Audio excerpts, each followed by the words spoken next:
Voici encore un passage que je trouve dans les lettres de maman. Déjà cette pauvre petite mère pressentait la fin de son exil. Les deux petites ne m'inquiètent pas. Elles sont si bien toutes les deux, ce sont des natures choisies. Certainement elles seront bonnes. Marie et toi, vous pourrez parfaitement les élever. Céline ne fait jamais la plus petite faute volontaire. La petite sera bonne aussi. Elle ne mentirait pas pour tout l'or du monde. Elle a de l'esprit comme je n'en ai jamais vu à aucune de vous. L'autre jour, elle était chez l'épicier avec Céline et Louise. Elle parlait de ses pratiques et discutait fort avec Céline. La dame a dit à Louise « Qu'est-ce qu'elle veut donc dire quand elle joue dans le jardin ?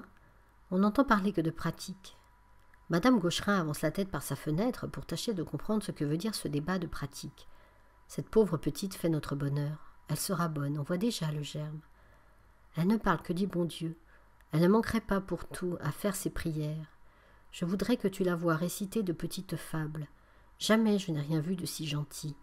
Elle trouve toute seule l'expression qu'il faut donner, le ton. Mais c'est surtout quand elle dit « Petit enfant à tête blonde, où crois-tu donc qu'est le bon Dieu ?» Quand elle en est à « Il est là-haut, dans le ciel bleu ». Elle tourne ce regard en haut avec une expression angélique. On ne se lasse pas de le lui faire dire, tant c'est beau. Il y a quelque chose de si céleste dans son regard qu'on en est ravi. Oh ma mère, que j'étais heureuse à cet âge. Déjà je commençais à jouir de la vie. La vertu avait pour moi des charmes, et j'étais, il me semble, dans les mêmes dispositions où je me trouve maintenant, ayant déjà un grand empire sur mes actions.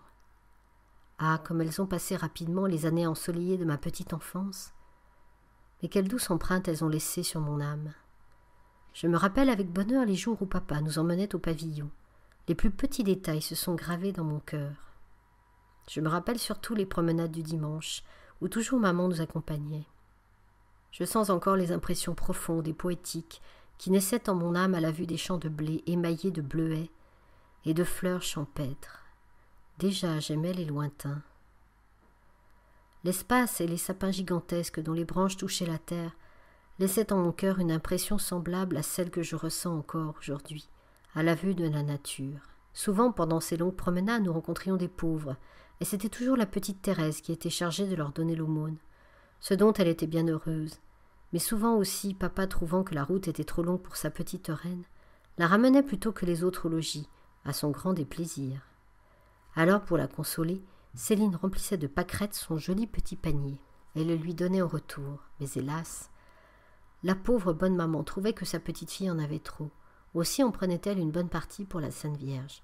Ceci ne plaisait pas à la petite Thérèse, mais elle se gardait bien d'en rien dire, ayant pris la bonne habitude de ne se plaindre jamais, même quand on lui enlevait ce qui était à elle, ou bien lorsqu'elle était accusée injustement. Elle préférait se taire et ne pas s'excuser. Ceci n'était point mérite de sa part, mais vertu naturelle. Quel dommage que cette bonne disposition se soit évanouie. Oh, véritablement, tout me souriait sur la terre. Je trouvais des fleurs sous chacun de mes pas, et mon heureux caractère contribuait aussi à rendre ma vie agréable. Mais une nouvelle période allait commencer pour mon âme. Je devais passer par le creuset de l'épreuve et souffrir dès mon enfance afin de pouvoir être plutôt offerte à Jésus.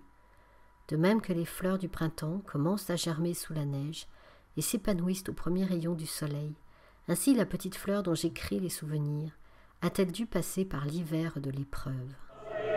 Tous les détails de la maladie de notre mère chérie sont encore présents à mon cœur. Je me souviens surtout des dernières semaines qu'elle a passées sur la terre.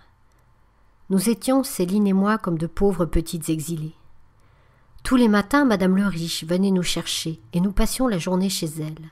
Un jour, nous n'avions pas eu le temps de faire notre prière avant de partir. Et pendant le trajet, Céline m'a dit tout bas « Faut-il le dire que nous n'avons pas fait notre prière ?»« Oh oui, lui ai-je répondu. » Alors, bien timidement, elle l'a dit à Madame le Riche. Celle-ci nous a répondu « Eh bien, mes petites filles, vous allez la faire. » Et puis, nous mettant toutes les deux dans une grande chambre, elle est partie. Alors Céline m'a regardée et nous avons dit « Ah, ce n'est pas comme maman. » Toujours elle nous faisait faire notre prière.